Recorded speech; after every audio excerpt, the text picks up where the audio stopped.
नमस्ते, आदाब, सत श्री अकाल। की हाल चाल। भारतीय आर्ट्स क्लासेस में आप सबों का स्वागत है। आज का जो मेरा टॉपिक है, इस टॉपिक का नाम चंद्रगुप्त प्रथम है। याद रखेंगे, चंद्रगुप्त प्रथम के ऊपर में आज हम लोग जो है एकदम डिटेल से देखेंगे किस तरह से ये शासक हुए। ठीक है, तो इससे पहले एक छोटा सा रिक्वेस्ट है कि जो लोग मेरे वीडियो को वॉच कर रहे हैं, देख रहे हैं, तो इससे पहले हम लोग गुप्त वंश के ऊपर में 3 वीडियो एक सीरीज से बना दिए हैं और उस 3 वीडियो को आप पहले देख ले और उसके बाद ये देखें तो बेहतर समझ में आए। ये इसको देख ले उसके बाद भी देखे तो बेहतर होगा कि पहले वो देख ले उसके बाद देखे। वीडियो अगर किस तरह से देखे आपको जो समझ में नहीं आ रहा है तो मेरे चैनल के प्लेलिस्ट में जाइए, वहां पर आपको 3 वीडियो मिल जाएगा। इसके अलावा अगर बात करें तो आप डिस्क्रिप्शन में आप चले जाइए तो डिस्क्रिप्शन में आपको लिंक दे दिया रहेगा वीडियो पार्ट 1 पार्ट 2 गुप्त कर करके। इसके बाद आप इस साइड में जो आई कार्ड देख रहे हैं व्हाइट कलर के, उसको भी क्लिक कीजिएगा तो आपको नीचे में 3 वीडियो मिल रहा है और उस 3 वीडियो को आप जो है एक फर्स्ट सेकंड थर्ड कर करके आराम से वॉच कर सकते हैं। तो सबसे पहले आइए बिना समय गवाए हुए हम लोग इसको देखते हैं। चंद्रगुप्त प्रथम याद रखेंगे। चंद्रगुप्त प्रथम के बारे में अगर बात कर ले तो ये टाइटल लगाते थे महाराजा धीराज की। इनके समय काल के बारे में बात कर ले तो ये 319 से लेकर करके 335 एडी यानी ईस्वी तक इन्होंने शासन करे। याद रखेंगे, 319 से लेकर के 335 ईस्वी तक ये शासन करे। आइए बात करते हैं महत्वपूर्ण बातों की। तो ये गुप्त वंश का पहला प्रसिद्ध शासक माने जाते हैं। याद रखेंगे, इनसे पहले अगर बात कर ले तो 2 शासक आ चुके हैं। याद रखेंगे, इस गुप्त वंश में 2 गो जो एम्पायर हैं, 2 गो जो रूलर हुए, वो रूलर यहाँ पर अपना शासन उसन कर चुके हैं। जैसे सबसे पहले जो यहाँ पर आए जिनका नाम था श्रीगुप्त। याद रखेंगे, श्रीगुप्त। इसके बाद श्रीगुप्त के जो पुत्र आए, जिन पुत्र का नाम था क्या, घटोत्कच। तो ये भी आप लोग पढ़ चुके हैं कि किस तरह से प्रभावती का जो पुणे स्थित अभिलेख है, ताम्रपत्र अभिलेख है, तो उस अभिलेख से पता चलता है कि श्रीगुप्त इस वंश के, याद रखेंगे, इस वंश के श्रीगुप्त के बारे में पढ़े, आदिराज के बारे में पढ़े कि इन्होंने इस गुप्त वंश की नींव डाल दी। और नींव डालने के बाद अगर बात करें तो प्रभावती स्थित जो ताम्रपत्र अभिलेख है, प्रभावती का ही जो अभिलेख है, पुणे स्थित ताम्रपत्र, उस अभिलेख से पता चलता है कि जो घटोत्कच हुए, याद रखेंगे, घटोत्कच से शासन शुरू हुआ। देखिए कंफ्यूजन नहीं होना चाहिए। श्रीगुप्त इस वंश की नींव डाल, लेकिन पता चलता है कि शासन का जो काल है वो घटोत्कच से ही शासन शुरू हुआ और ये नींव डाले इस वंश के। चंद्रगुप्त प्रथम को इस वंश का वास्तविक संस्थापक कहते हैं। अच्छा, घटोत्कच को क्यों नहीं कहते? चूंकि श्रीगुप्त और घटोत्कच दोनों जो शासन किए, ये दोनों शासन तो किए लेकिन किसी दूसरे का सामंत थे और सामंत होने के कारण जो है, यानी सामंत का मतलब हर कारोबार में दूसरे पर डिपेंड रहना।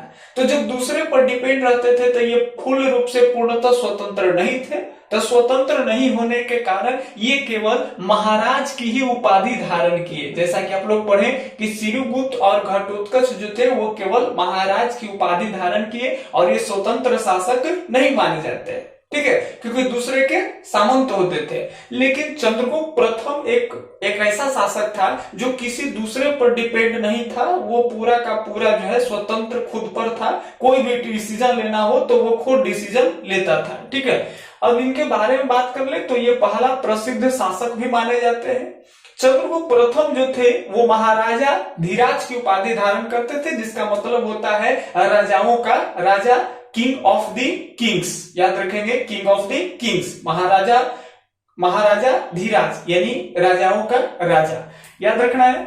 इन्होंने लिच्छवी की राजकुमारी, जिस लड़की का नाम था कुमार देवी, याद रखेंगे, ये लड़की है लेकिन नाम है कुमार देवी, कुमार देवी। तो याद रखेंगे कहां के राजकुमारी थे, तो लिच्छवी के राजकुमारी थे। याद रखना है कहां के राजकुमारी, लिच्छवी के। तो लिच्छवी के राजकुमारी थे जिसका नाम था कुमार देवी। अब देखिए आपके मन में एक सवाल आ रहा होगा कि ये जो राजा है, याद रखना है, ये जो राजा है अगर मैप में देखे तो ये ऊपर में यूपी वाला है, ये देखे तो लगभग मेरा बिहार है। ठीक है, और ये बिहार में एक क्षेत्र जिसको हम लोग कहते हैं पटना से लेकर के गया तक का क्षेत्र था, जो मगध की धरती कहलाती थी। ठीक है, तो ये मगध जो था, ये मगध एक बहुत बड़ा, अगर बिहार में देखें तो काफी विस्तार में मगध था। और मगध के बारे में अगर बात कर ले तो कहते हैं, गौर से सुनेंगे, हम लोग इस बात पर अभी चर्चा कर रहे हैं कि आखिर इनका विवाह लिच्छवी में ही क्यों हुआ, चंद्रगुप्त प्रथम का विवाह लिच्छवी में क्यों हुआ। तो सबसे पहले बता दें कि लिच्छवी नेपाल में पड़ता है। लिच्छवी कहां पड़ता है? नेपाल में। अब देखिए, बात समझना है यहाँ पर हुआ क्या था उस समय। अगर गंभीर से देखें तो उस समय, जिस समय जो शासन काल चल रहा था, तो हम लोग ब्राह्मण के ऊपर में देखे थे कि किस तरह से जो गुप्त के बारे में हम लोग बात किए कि जो गुप्त वंश थे वो क्षत्रिय नहीं, वो मूलतः वैश्य थे। लेकिन इनको दर्जा कौन दिया क्षत्रिय का? तब ब्राह्मण लोग दिए। तो उस समय सिचुएशन क्या हुआ था कि एक होड़ चल रहा था कि जो वैश्य होते थे वो चाहते थे कि हमको ब्राह्मण लोग क्षत्रिय का दर्जा दे। तो हुआ क्या था उस समय कि सब लोग क्षत्रिय बनने के ललक में ब्राह्मणों के पास जाते थे। अब ब्राह्मण लोग जो है सबको क्षत्रिय बनाने के लिए नहीं कहे। अब बात को समझिएगा, कहते हैं कि उस समय, इससे पहले अगर बात करें तो घटोत्कच जो था वो शकों का सेनापति था। घटोत्कच किसका सेनापति था? शक के सेनापति। तो घटोत्कच पहले शक के सेनापति था। और बाद में अगर बात करते हैं तो देखिए हुआ क्या कि शक जितने भी थे वो सब शक करने लगे कि अब जो है हमको क्या बना दिया जाए ब्राह्मण को, कि हमको क्षत्रिय बना। अब शक जो है प्रेरित हो गए, एकदम ब्राह्मण को कहने लगे कि भैया हमको क्षत्रिय घोषित करो। लेकिन अब यहां समस्या आ गया कि ब्राह्मण जो लोग थे वो क्षत्रिय घोषित किए शक को, लेकिन उन्हीं शक को घोषित किए जो एक प्रजा के टाइप का था, या जो एक महत्वपूर्ण आदमी हो, जिसे राजा हो, राजा का सेनापति हो, है ना। तो इस तरह का जो महत्वपूर्ण कारोबार को जो संभाल रहा था, तो उसको माने जो चला रहा है, राजा चला रहा है, राजतंत्र, राजा राज कर रहा है, और उसके बाद में उसके जो निजी कुछ कर्मचारी थे तो उन सभी को क्षत्रिय घोषित किए। उसी में कहते हैं कि घटोत्कच को भी ब्राह्मण जो थे वो क्षत्रिय घोषित कर दिए। अब देखिए, घटोत्कच तो क्या हो गया? ब्राह्मण हो गया, सॉरी क्षत्रिय हो गया। अब घटोत्कच क्षत्रिय हो गया तो कुछ निजी राज्यकर्मी थे जो छोटे मोटे राज्य में कुछ अपना जो है कारोबार करते थे। तो अब जो निजी जो कार्यभार संभालने वाले जो लोग थे वो लोग भी ब्राह्मण से गुजारिश करने लगे कि हमको भी क्षत्रिय बना। अब ब्राह्मण लोग इस बात पर राजी नहीं हो सके कि नहीं, हम राजा क्षत्रिय सबको नहीं बना सकते हैं। जो राज कर रहा है, सेनापति है, राजा से जुड़े कुछ महत्वपूर्ण व्यक्ति, उनको क्षत्रिय बनाया जा सकता है, लेकिन अन्यथा राज्य के सभी राज्यकर्मी को क्षत्रिय बनाया नहीं जा सकता है। इसमें क्या हुए कि निजी छोटे छोटे जितने भी जो राज्यकर्मी थे, छोटे छोटे, वो सारे राजकर्मी जो है अब एक क्षत्रिय बनने के ललक में अब जो है एकदम ऐसा क्रोध में आ गए कि मानो कि उस समय जो धरती पर से क्षत्रिय और ब्राह्मण हमेशा के लिए उठ जाएंगे। यानी लड़ाई तो हो गए, एकदम खून के प्यासे हो गए ब्राह्मणों के। उसी में कहते हैं कि घटोत्कच जो था, घटोत्कच एक ब्राह्मण की रक्षा करने के लिए दो जो शक के जो मल्ल थे, याद रखेंगे, तो दो मल्लकों को वो लोग क्या किए, जो शक थे, छोटे राजकर्मी थे, एक का नाम कर्ण है और एक का नाम सुवर्ण है। याद रखेंगे, एक का नाम कर्ण और एक का नाम सुवर्ण। तो एक कर्ण और एक सुवर्ण दोनों जो थे वो शक थे, और ये दोनों शक को जो है घटोत्कच मार गिरा। अब बताओ घटोत्कच किस लिए मारे थे इन दोनों को? तो इसलिए मारे थे ताकि इसमें एक ब्राह्मण की रक्षा हो सके। अब देखिए, मार तो दिए कर्ण असुवर्ण को, लेकिन अब जो है यहाँ पर शक पीछे पड़ गया कि घटोत्कच को। और कहते हैं कि उस समय घटोत्कच को जब विवाह हुआ, उस घटोत्कच के विवाह एक क्षत्रिय कन्या से हुआ जिसका नाम मधुमती था। याद रखेंगे, हम लिख देते हैं कहीं, लड़की का नाम है मधुमती। तो मधुमती एक क्षत्रिय कन्या थी, और ब्राह्मण लोग जो थे वो ये पहले शक के क्या थे? शक के सेनापति थे। तो शक के सेनापति यानी राजा के एकदम प्रमुख आदमी, तो राजा के प्रमुख आदमी होने के कारण ब्राह्मण इसको क्या बना दिए? क्षत्रिय। तो क्षत्रिय जब हो गए तो इनका जिस कन्या से विवाह हुआ, कन्या भी इनको क्या मिली? क्षत्रिय। अब मुख्य रूप से अगर बात करें तब घटोत्कच एक क्षत्रिय कुल के हो गए, ठीक है, ब्राह्मण लोग इनको दर्जा दे दिए। अब बताइए इधर से जो है शक लोग अब खरीदे लगा, शक लोग खून के प्यासा हो गया घटोत्कच को मारने के लिए। तब कहते हैं कि उसी समय घटोत्कच को लिच्छवी जो है शरण दे दिया था। याद रखेंगे, जिस समय शक के जो जितने भी छोटे निजी राजकर्मी थे शक में, वो पूरा शक समूह इनको मारने के लिए जब ललायित हुआ तो ये अपनी जान बचा करके भागे कहा, लिच्छवी की तरफ। तब उसी समय लिच्छवी के लोगों ने इनको शरण दिया और बाद में कहते हैं कि यही रहते रहते बाद में जब इनसे मधुवती से जो लड़का हुआ, जिस लड़का का नाम चंद्रगुप्त प्रथम हुआ, यानी यही घटोत्कच का क्या हुआ, पुत्र हुआ, तो फिर बाद में इसी पुत्र का विवाह जो है वो लिच्छवी के राजकुमारी कुमार देवी से करना पड़ा।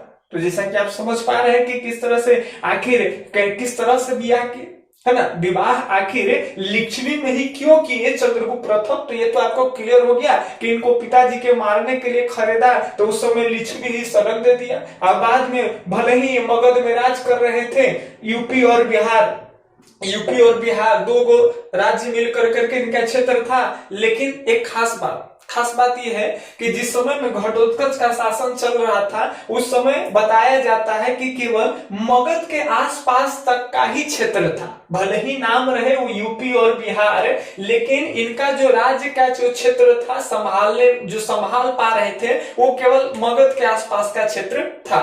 अब देखिए बाद में जब लिच्छवी में शरण लिए तो इनका पुत्र जो हुआ चंद्रगुप्त प्रथम, इनका भी विवाह हुआ लिच्छवी के राजकुमारी कुमार देवी से। तो यहां तक तो आपको क्लियर हो गया। अब देखिए लिच्छवी के राजकुमारी से जब विवाह इनका हुआ तो कहते हैं कि लिच्छवी के राजा का मदद मिला इनको, लिच्छवी से पूरा इनको मदद मिला। जहां अब इनका ससुराल है तब बताइए ससुराल से मदद मिलेगा कि नहीं मिलेगा, बिल्कुल मिलेगा। तो उसी समय कहते हैं कि ये ससुराल से मदद लेकर करके और ये फिर मगध के आसपास का जो क्षेत्र था इसको विस्तार कर करके फिर एक बड़ा क्षेत्र के रूप में विस्तार कर दिए, जिसमें पूरा एकदम संपूर्ण यूपी और संपूर्ण बिहार का क्षेत्र जो है वो समा गया। समझ पा रहे हैं ना।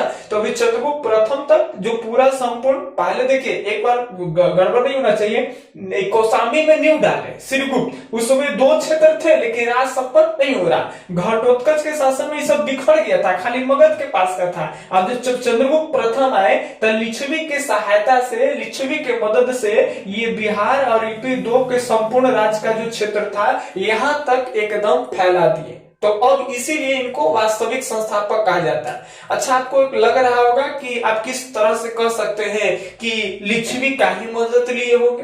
तो देखिए लिच्छवी की मदद लिए हम इस तरह से कर सकते हैं। आप जैसा कि 2 सिक्के यहाँ देख रहे हैं, तो एक सिक्का में आप बढ़िया से देख पा रहे होंगे इसको कि एक सिक्के में 2 फोटो है, 2 फोटो है। उस फोटो में आप देखेंगे तो एक जो फोटो है वो चंद्रगुप्त प्रथम का, और एक फोटो जो है एक ही सिक्के में आप देख पा रहे होंगे कि उसी फोटो में एक स्त्री का फोटो है, वो स्त्री जो है कुमार देवी।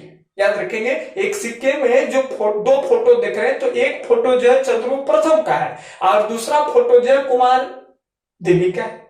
अब उसी सिक्के, एक सिक्के के 2 पहलू होते हैं और उसी सिक्के के पीछे के सिक्के को भी हमने यहाँ रखा है, और उस सिक्के में केवल ऐसे ही एक मूर्ति टाइप का देख रहे हैं, वो मूर्ति दुर्गा माँ का मूर्ति याद रखेंगे। और दुर्गे माँ के मूर्ति के पास याद रखेंगे कुछ बात को लिखा गया है और वो बात है लिच्छवी।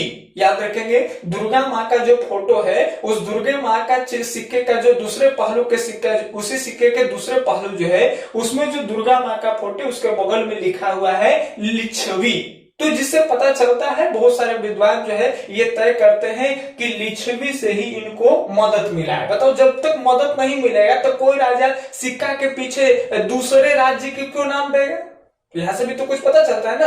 तो इससे पता किया जाता है या इससे अनुमान लगाया जाता है, विद्वान लोग मानते हैं ऐसा कि लिच्छवी से मदद लेकर करके और फिर से जो है एक बिखरा हुआ क्षेत्र को नींव तो डाला गया लेकिन राज बढ़िया से नहीं हो पाया, और फिर इससे संपूर्ण राज यूपी और बिहार का जो क्षेत्र था उस पर ये राज किए।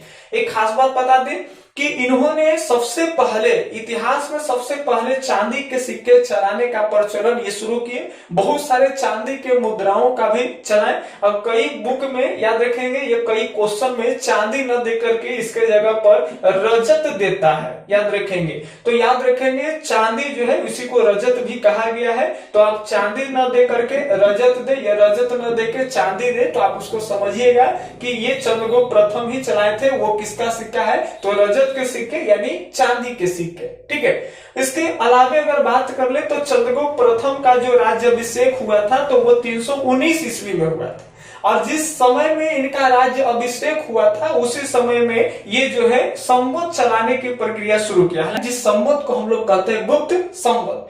संवत क्या होता है? संवत जो है वो एक समय मापक की एक मापदंड है, एक गणना करने का मापदंड माना जाता है। और इससे ऋतु है, त्योहार है, इन सभी चीजों के बारे में हम लोगों को जानकारी मिलता है। और याद रखेंगे कि हमारे भारत में जो प्रचलन जो संवत है वो शक संवत है। हालांकि विक्रम संवत भी चलता है। हम आप लोग को डिटेल से बताएंगे बाद में कि विक्रम संवत और शक संवत में क्या अंतर है, दोनों में कितने दिन के अंदर होता है और कौन पूर्णिमा माह के बाद होता है, कौन अमावस्या माह के बाद होता है। बस ये समझिए कि शक संवत प्रचलन है। शक संवत के अकॉर्डिंग अगर देखें तो ये जो है चैत्र माह से शुरू होता है इसका महीना, और लास्ट के जो फेज होता है वो फागुन महीना। तो फाल्गुन जो होता है जिसको फागुन बोलते हैं, तो उसी महीना में अंत हो जाता है। जिस तरह से हम लोग जानते हैं कि जनवरी का महीना से हमारे यहाँ साल का स्टार्टिंग शुरू हो जाता है, पहला महीना, और लास्ट में जो है दिसंबर खत्म होता है। उसी तरह से अगर शक संवत के अगर अकॉर्डिंग देखे, अनुसार देखे, तो यहाँ स्टार्ट होता है चैत्र महीना से और खत्म होता है फागुन महीना से, ठीक है। तो याद रखना है ये संवत होता है। संवत हम आप फिर डिटेल से पढ़ाएंगे आपको। तो ये गुप्त वंश में गुप्त संवत चलाया किसने? तो चंद्रगुप्त प्रथम ने। हालांकि इस संवत के बारे में कहेंगे तो ये संवत बाद में ज्यादा दिन तक प्रचलन में नहीं रहा, ये गुप्त काल तक ही रहा। जब तक गुप्त काल का समय रहा उसी समय काल तक इस तरह के महीने जो है इनके अनुसार चलते रहे। बाद में जब गुप्त काल खत्म हुआ तो उसके बाद धीरे धीरे इसका अस्तित्व क्या हो गया? मिट गया, ठीक है। और बाद में जो प्रचलन में रहा वो शक संवत। शक संवत लाया कौन था? तो कनिष्क लाए थे, ठीक है, कुषाण वंश के राजा। तो चलिए मोटा मोटी हम लोग देख लिए। इससे ज्यादा आपको प्रश्न जो है चंद्रगुप्त प्रथम के बाद चंद्रगुप्त प्रथम के बारे में, ये इस चंद्रगुप्त प्रथम से जुड़े इससे ज्यादा सवाल नहीं आएंगे। इंपॉर्टेंट क्वेश्चन, चंद्रगुप्त प्रथम कौन से उपाधि धारण करते थे? तो महाराजा धीराज, ठीक है। और ये पहला प्रसिद्ध शासक और वास्तविक संस्थापक इस वंश के माने जाते हैं। आगे अगर बात कर ले तो इन्होंने सबसे पहले चांदी के सिक्के चलाए थे, जिस सिक्के को चांदी के सिक्के को रजत भी कहते हैं। और इसके अलावा इन्होंने गुप्त संवत चलाए। गुप्त संवत चला कब? 319 ईस्वी में। क्लियर है यहाँ तक? तो चलिए जाहिर सी बात है कि हम समझ पा रहे होंगे, आप लोग बेहतर समझ पा रहे होंगे, आपको कॉन्सेप्ट मिल रहा है। तो जाते जाते जो मेरे कोचिंग के संस्थान के जो बच्चे हैं जो नोट्स लेना चाहते हैं तो वो स्क्रीन पर नंबर चला है, उस नंबर पर व्हाट्सएप नंबर है, उस पर मैसेज करेगा तो उनको ऑलरेडी जो है इस चैप्टर का नोट्स उनको प्रोवाइड करा दिया जाएगा, ठीक है।